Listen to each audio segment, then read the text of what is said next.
You can open the Equipment Costs command from the Tools menu. The Equipment Costs command will allow you to assign pricing information to each piece of equipment or material.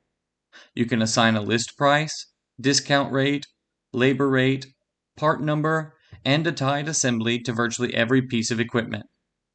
This information is used to help price an installation when calculating an estimate or proposal. To assign pricing information to the equipment, click on the Equipment Type drop-down menu and select a type of equipment from the list. Click on the manufacturer from the drop-down menu and select the manufacturer of your choice. If sprinklers is selected as the equipment type, click on the Category drop-down menu and select the category of sprinkler nozzles. You cannot change the description of a piece of equipment. The description is set in the original database provided by the developer. You can download new product updates from the Update Database command. You can adjust the symbol label field.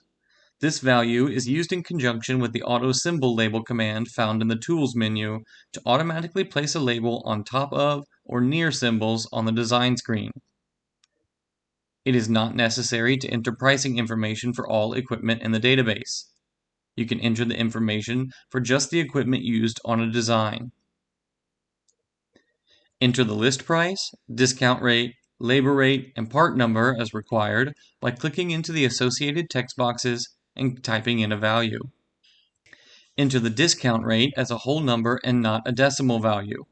For example, enter a discount rate of 40% as 40 and not 0.40. Press the Tab key, an arrow key, or the Enter key to move from one box location to another. If available, click on the Tied Assembly drop-down menu and select an assembly to associate with the chosen piece of equipment or material. You cannot assign a tied assembly to irrigation sprinkler nozzles, pipe, or drip tubing.